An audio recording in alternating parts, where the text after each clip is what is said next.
Hello and welcome to the Kevin Campbell Show. I'm here with my man. Lee Judges, how we doing? And we're going to be speaking about 5 things that I see for Arsenal that need to be addressed or need to be looked at. Number 1, Lee, in my opinion, is Bellerin and Tierney. Number 2 is Lucas Torreira. Number 3, and this is a real good one, Saka or Nelson. Ooh. Then number 4, I know a lot of people have made comments about Mesut Ozil, so we're going to speak about Mesut Ozil. Has he been mistreated, or what your take is on it? And number 5 might be a little bit controversial. It is back to the manager, back to the coach Unai Emery. Did he actually get it right against Bournemouth and become a little bit more pragmatic to make sure we got the 3 points because we weren't playing well?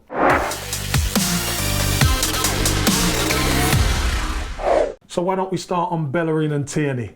What's your thoughts on those two guys? Well, I'm looking forward to Tierney playing, I really am. I think he's got to play against Sheffield United, by the way. Yeah. I think it's a definite. I think Bellerin is probably 2 or 3 weeks still behind, if I'm looking at that. But look, I'm going to throw a question at you, Kev, you know what I mean? Callum Chambers, I think, has played really, really well at right back. And I think he's the only player you could turn around and say has played well in every game that he's played in. I know he's not played in that many, but he's played well in every game. True. So it's harsh to say, right, we're going to drop him. So as much as I want to see Bellerin come back, where does that put Chambers? Because I think it'd be, again, unfair if he's for him to drop out. Drop out again. Really good question. I think because you said Tierney's a little bit ahead of Bellerin, and the way Chambers is playing, I think we could afford to leave Callum Chambers at right back for now. Yeah. I think Kolasinac, it shows up so much, the end product of Kolasinac, which isn't there. He gets into good positions, but his delivery is so poor. You know, he got into some great positions against Bournemouth, but that end product just isn't there. So that will be the one change, I think, for now. Tierney would slot in at left back. He's had another 2 weeks grace of the international, so I'm sure he'd be raring to go. Yeah, I also think that with Tierney playing the last couple of games, that's highlighted how poor Kolasinac is in the final third, because I think, to be honest, he's defended quite well in the last couple of games. At Man United, I thought he defended well. I thought again on Bournemouth he defended well, but particularly at home you need that final end product. But Tierney seems to have shown him up a little bit. Yeah, because he's got better quality. He's got better quality. We're comparing now, and it's showing. Well, that's what we have to do. I mean, you think if I'm in the team and I'm Aubameyang, I'm looking at what Tierney's doing. I'm watching, and I'm saying, I'm licking my lips, I'm rubbing my hands, I'm doing all that because I know he could put it where I want it. So if he can do that, there's going to be more goals in it for the front boys, for him, for Lacazette or whoever's up there. You know, they're going to get more opportunities. So I think that's a great thing. Do you think? Obviously, you mentioned about Bellerin taking his time and coming back. Obviously, his injury was a lot worse than Kieran Tierney. Do you think once we get these 2 fullbacks in, especially with Bellerin there, that we're going to be a different side? I think we've got an option of being a different side, because I think we could actually go to a back 3 and play them as wing-backs. So there's that option, but also as 2 full-backs bombing on. I think it gives us. I don't think it gives us much. I think Tierney does, but more defensive stability. But it definitely gives us better attacking prowess. Yeah, and sometimes, as they say, attack is the best form of defence. And I think that we're probably going to have to look at that. Maybe in the future get better central defenders, but I think that we'll be better going forward, which means we'll go more of the ball. But in saying that, Chambers has done well. He's nicked a goal, couple of assists down that side. So I think that, but I think Bellerin's just more of a natural. Natural right. But can I put a spin on it then? Go on. Could we possibly move Chambers in one to centre half? Yeah, I like that. And then have Bellerin Chambers, because obviously we know Bellerin likes to bomb on. But Chambers is comfortable coming out of the centre to be to the right. So if we can do that, then we've got a little bit more cover there. I would, for me, that would be my back 4. Chambers and Holding as 2 central defenders, Tierney and then Bellerin, because they're all 23, 24. They're going to improve. They're going to get better. I look at Socrates and David Luiz. They cannot get any better than what they are. True. They're as good as what they can get. They can only deteriorate.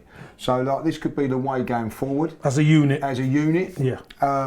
And I think that would probably be, if you're looking for the long term as well, it'd be interesting to see if Emery does that, because if he's thinking that he's going to be here in the long term, that could be a good thing to do. Yeah. So I think that's the way to go.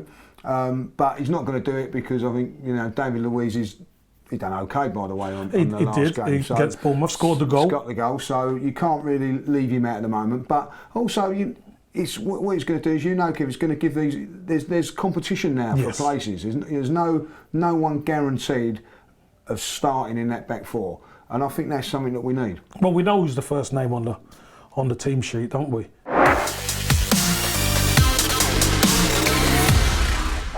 Lucas Torreira. He came in last season. We've been crying out for a defensive central midfielder. And this season, fair enough, he was late in return from Uruguay international, came back, but he doesn't seem to be playing in the position that we need him. No. We need that dog in there, just holding in front of the back four, breaking things up. And at times we've seen him playing as a number 10. Well, what's your thoughts on that, Lee? I can't work it out. I really can't, because if you be honest about it, if he's going to play as more of a football, the role he's playing, there's better players than him playing at that. You've got Ceballos that can play there. Willock for definitely Joe Willock. You know what I mean? Like, and also Maitland-Niles now that he's come out of that right back. And I cannot believe that Unai Emery is going to be playing Torreira instead of Willock in that position. There's only one position that he can play, and that's the holding midfield player, or two holding midfield players. If that's the way they're going to go. I'm not too sure. I'm going to be really honest here. I'm not too sure if Emery fancies him even in that role, because it's an automatic to put him in there, isn't it? Instead of Xhaka. Well, you would think so, but I think what happened was, if you remember last season, there were times where Ramsey played the number 10 role and was pressing.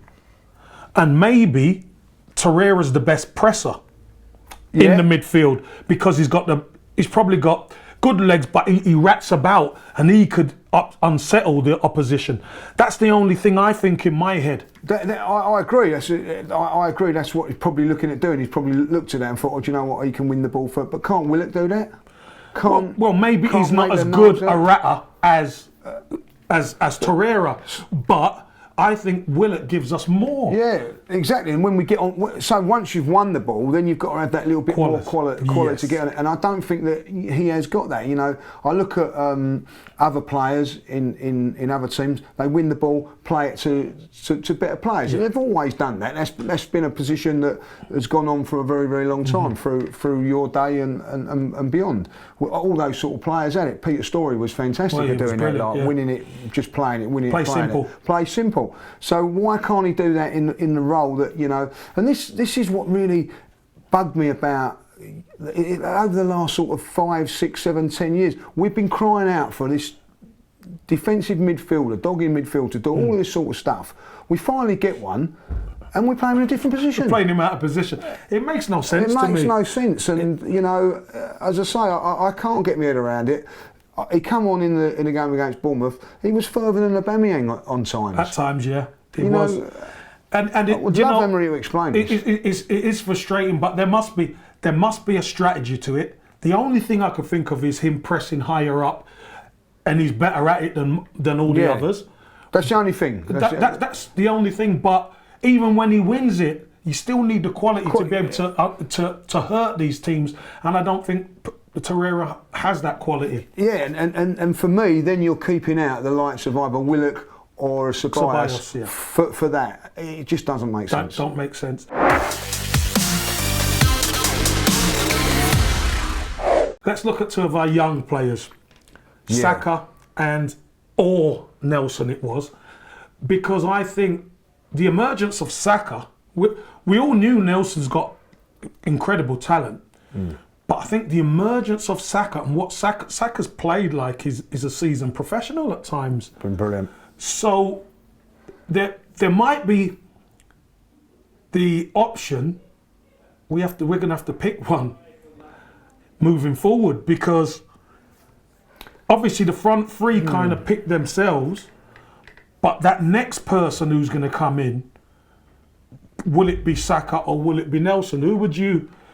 Well, this is just a hypothetical question, to be honest, but I honestly see the club are going to have to pick one in the end, because they both play kind of in the same role, same position.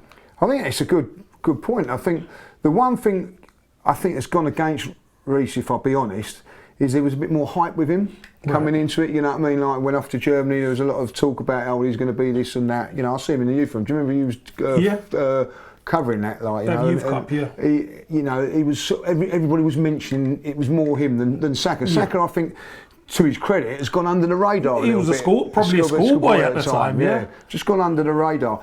But he's come in and he took his chance. You know, I thought. I think he's been brilliant, if I'll be honest. You know, he was superb at Man United, wasn't he? He was superb. To come in that environment, keep his place in the team and play like that, where Reece Nelson played well against Newcastle, but didn't make the same sort of impact as against Man United. And he's now got an injury, which probably hasn't. Whether he's had that, carrying that, we don't know. Yeah, we don't know. But, I think that maybe another loan in January might be the answer, so you don't have to put too much pressure on either one of them. You know, if you're going to keep Saka, that we'll get you out on loan, Reece, something like that, to just try and keep him. To play football. Yeah, because you don't know. He might just be having a little spell then, and you know, a little bit like Gnabry. You know what I mean? I know that he got a bad injury, but you just don't know how quick he's going to develop or slow he's going to develop. We don't want to just make a decision right now. Oh well, it's definitely Saka, and then in a year's time, everybody's going, oh, why did we let Reece Nelson go? We've got to be really careful of this. Oh yeah, really, really careful. So they're on long contracts. Ultimately, they've been brought up, as you know, through the Arsenal ranks. So what do they want to do? They want to play for Arsenal, for sure. So I wouldn't rush it there. But at this moment in time, if you had to pick one, you're going to have to go Saka, because he's a little bit younger and he's come in and done the business. He's done the business. And do you know what else as well? I like Reece Nelson. I think he's got incredible talent. But it's the key is being positive and showing it. Yeah. And I think just on that left-hand side, the fact that Saka's a left footer does help. Adds a bit of balance to that position, because he could shift it and whip balls in. He can play off the front. Goes past people easy. Yeah, easily. Makes it look easy. And I know Reece Nelson could do that, but Reece Nelson doesn't have that left foot to deliver. Have you been a little bit disappointed with it?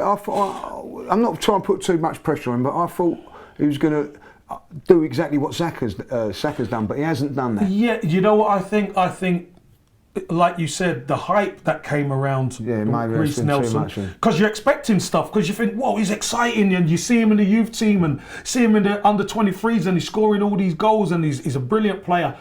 But the transition of that to first team doesn't always go so smooth. And I think Reece Nelson's just trying to find his feet a little bit. You know, he played well in the European game. Yeah, he scored a goal, but you know, he's got injured. So now this gives more opportunity to Saka. Yeah, and the worst time about, I've always said this, for the youngsters getting injured, that was Dino last season, that there's so many opportunities from September to Christmas to play with the Europa League and the League Cup. Yes. When you come back after that, the opportunities are not there so much. They diminish, yeah. You don't need to be injured as a young player now. You know, so that's going to be a difficult one. Maybe a loan spell in January may be the answer for him, but hopefully he ain't going to be out too long, because these games are important for the development of our young players. Right.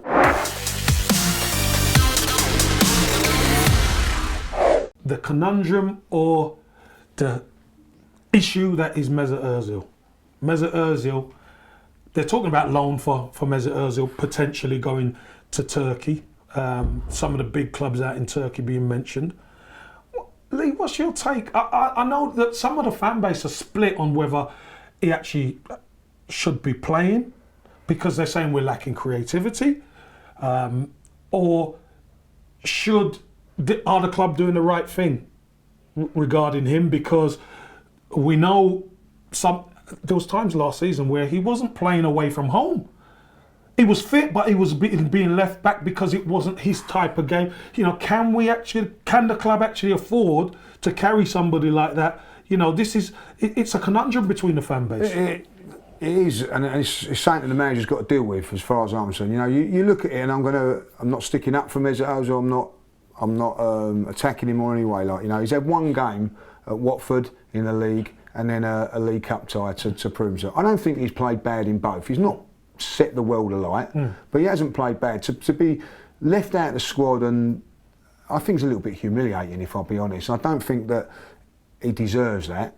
You know what I mean? Unless things are going on that we're not being told of. In the background. In the background. You know what goes on in transfer. Sometimes these things happen. Well, then I don't think it's fair as a fan or a fan base that and the Mesut Ozil supporters, if there are things going on, come out and tell us so we know what's going on. Like, because it's causing friction between fans. I don't think that's right. But if you're looking at it, and I don't think it's right to you know, send him to Coventry like they've done, when other players are not being treated. It's fair enough if you're not playing well, you're out of the squad, but there are players in that squad that have let Arsenal down this season, right? They're still multiple times. They're still playing. They're still in the squad, still getting game after game. He has one bad game and he's chucked out to the wings. I don't think that's fair, and I don't think he can continually keep saying, "Oh, it's because of what the money's on." No, everybody goes on about that.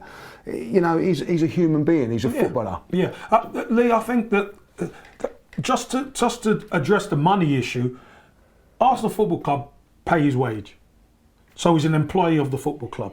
So it's up to the football club what they ultimately do with you, in order for all that kind of thing. So I don't even want to go into money because he's an employee. Rumour has it, I don't know fully, but rumour has it that Unai Emery expects a certain fitness level at the football club. And Mesut Ozil hasn't hit that fitness level. But Socrates has. Well, apparently he must do. Apparently he must do, because he's involved. Now, if that is the case, is the manager, Unai Emery, doing the right thing? Because you cannot make dispensation if people are not hitting their levels.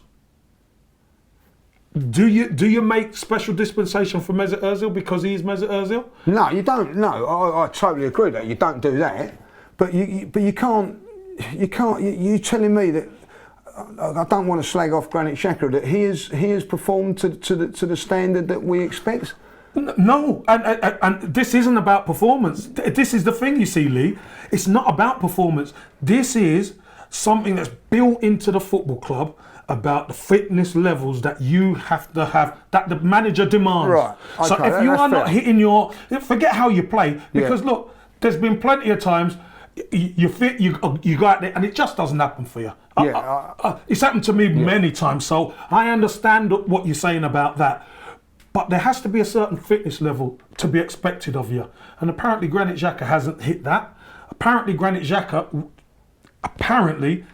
went to pay off two of the coaches. Well, not Xhaka, Ozil. Sorry, Ozil, sorry. Yeah, rephrase that. Mesut Ozil apparently went to pay off some of the coaches to get out of the session or whatever. Now, what I don't see is, if this is true, if that is true. If this is true, what do fans think? Even if you are pro Mesut Ozil, you can't be doing that. Nah. You just can't be doing that. So, you know, maybe there is a lot of things going on in the background that I don't think the club would want to share it, because it might turn people against Mesut Ozil.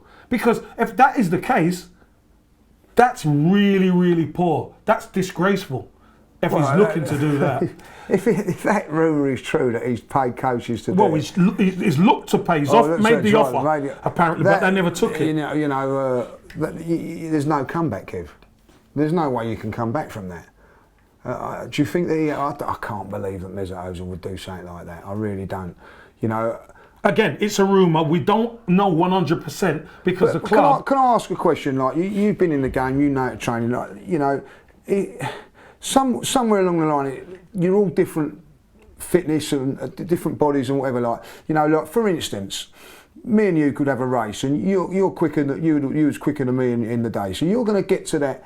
I don't know whatever your run was, 11.2, say, like, you know what I mean? Like, I was never, it don't matter how much training I ever do. Were never going to I'm never going to get 11.2, right? But then when we go round the track 5 times, you know what I mean? You probably beat me. I'd beat you, like, on a longer distance, so yeah. Is that fair to say to me, well, you can do this and you can't do that? But no, well, what happens in Teamsley, everyone is assessed to their individual ability. So, in order to get the best out of you, we will test. We all get tested. All the players get tested to know their levels. So we know your base, and then we train and work to make your base bigger. So all of a sudden, your fitness, you're getting fitter. So we know where you start. Everybody's base will be different because they're all different. So that gets done individually. This gets done individually. So obviously they know what Mesut Ozil's base is. Right. So they're not saying, Mesut, you're the same as Lee Judges, or you're the same as this one, you're the same as Jacques. Everyone's different. You'll have your individual. That's worse, yeah. You'll have your individual things. And they'll be gauging Mesut Ozil because they wear the monitors and all that kind of thing. They'll be monitoring him. And if he's not... So his levels are dropped. If he's not up to standard, and let's be honest, he's had some time out and all that kind of thing. So, the level might drop.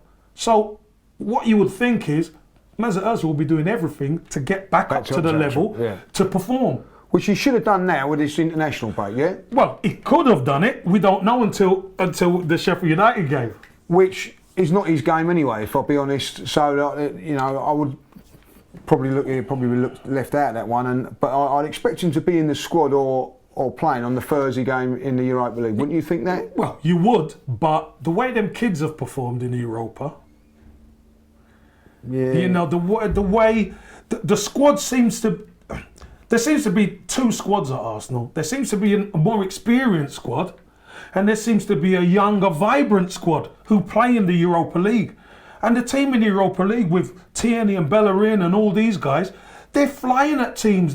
Martinelli, he's been sensational in the cup games. So he's got to get these levels up then, which I would suspect over these last 2 weeks that he has. And then when he comes in, he has got to perform, Kevin. Yeah. So better than what he's done against Forest and Watford. Otherwise, he's not going to get in the side. That is how I see it. Yeah.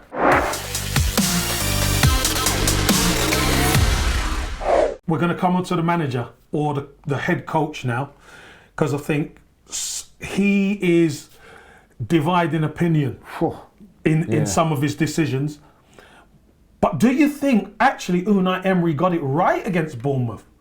And I know it was an easily forgettable game, but let's be honest, last season we were drawing or losing those games.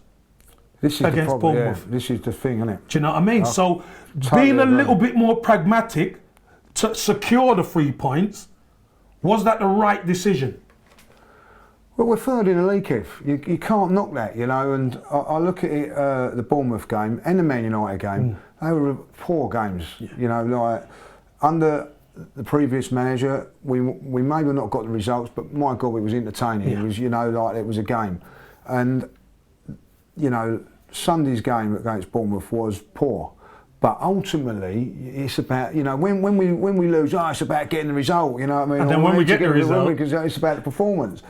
And, half and half, I look at it, I'm disappointed with the performance. I want to see us play well so you feel that you've got something to look forward to going into the next weeks and that, And I'm not getting that, but we're still getting the results, and you can either look at it on the positive side, we're not playing well but getting the wins, or if we carry on like this, we're going to get found out. Yeah. And that's the problem. But, clean sheet, there again, a clean sheet. Yeah, we've been crying out for a clean sheet for I don't know how long we get one, and everybody's moaning so, it is a difficult thing. I honestly feel, I do really feel this with Emery, that when he plays in the cup games, there seems to be a little bit more freedom. But I feel that the pressure of got to get top 4, I think is affecting him. I think he knows his job's on the line, Kev. 100%. 100%. So he knows that he's got to get to top 4. So how does he get to that top 4? Is it by being like this and getting the results, or does he be expansive? And this is the problem that I think he's encountering. Well, under Jules Graham at the time, there were times where we didn't play well, but we got 1-0 and it was 1-0 to the Arsenal and all that kind of thing. And what George always used to say is, look, there's a lot of games that you forget. Yeah. But if you win them, you just bank the 3 points and you move forward, right? And I think a lot of the fan base have forgotten that because they want it all. Sometimes we can't have everything. And of course we want the team to be playing well, but I don't think we haven't played a solid 90 minutes all season. We haven't played a good 90 minutes. We played a half and we've played in spurts, but we haven't played a consistent 90 minutes or 80 minutes or 70 minutes all season. No, we haven't. And when I look at what Unai Emery is doing, obviously there's issues with should this one play, should that one play, etc., etc. Granit Xhaka being captain. There's loads of questions to be asked. But as you said, we're third in the table and we haven't even started playing well. So if we start playing well... If is a big word. No, of course, because it's not going to be like this all season. There are going to be times where we have to start playing well. And it should start now, let's be honest. This is... After the international break, this is where we want to start playing well. And we've got games to do. I just want to go back to the George Graham era and the 1-0s, right? Yeah, we did get 1-0s and safely we but then we'd back that up the following week or the week after with 3-1 win at Tottenham, 5-1 at Wimbledon, 7-1 against Sheffield Wednesday, which you remember quite well. Yeah. Games like that. So. And people go, oh, this boring 1-0 with George Graham. Yeah, towards the end it was, Kev, yeah? But when you go into the 89 to the 92, end of 92, right, we won the league. Exciting football. We won the league on 89 on most goals scored, and we won, in the 91 season, we won by scoring the most goals and least conceded. Yeah. So there's, what I'm saying, there was a balance between grinding out those 1-0s, but also going on and destroying teams. Yeah. And we done that on more than one occasion in the George Graham era. This not fair, what I mean, boring old Arsenal. I'm not having that. But we like the tag, but we used to slap some teams. But we're not slapping teams. No, and that's the point I'm making, Lee. Yeah, that point I'm making is, did he get it right to just take that win this time? Yes, because we won. But we know there's issues throughout the team. Why we think we're not playing. Exactly right, because when you look at, let's go back to the Man United game. Look, we was poor. We went 1-0 down. When we got to 1-1, there was a spell when you turned around to me and said, we'll win this 3 or 4. And there was a spell of 20 minutes when we was running all over. And then we changed. The substitutions come on and it faded out. Yeah. And I look at Bournemouth, first 10 minutes, I'm thinking, whoa, let's get my feet out there. I'm like, this is going to be 4 or 5. I've got to start reading the programme. But it doesn't happen. And then it's, bite your nails time. Like, look at my nails at the moment. Like, you got none. I've got none because I can't grow them. I can't grow them because every game it's nail-biting stuff at the moment. Like, but we've got the result. We've got the performance. Not the performance, so we've got the result, but not the performance. And we're third in the league. So how can you criticise anything that's going on in it? Because we are for it. But like everything, you just want everything to be right. You want it to be. We want to be entertained, Well, that's a really good point. We want the results, but this is the entertainment business as well, isn't it? Yeah. So we want the performances as well. Of course we do. And we want Unai Emery to pick the right team. Yeah. And I know a lot of people have different issues of this one should start and that one should start. Pepe scored in international, in his international as well. So with a bit of luck, his fitness and everything, hopefully that's coming back. That Lacazette might be in contention as well. Be in the squad, yeah. So we should be firing on all cylinders. Play Tierney, I say. Tierney at Sheffield United. Tierney at Sheffield United. So everybody, thanks for listening to the Kevin Campbell Show with me, Lee Judges. And leave your comments. Don't matter which one. Lee wants only good ones. Good ones. I'll take any comments. And thank you for listening. And we'll see you again in a fortnight's time. Thank you.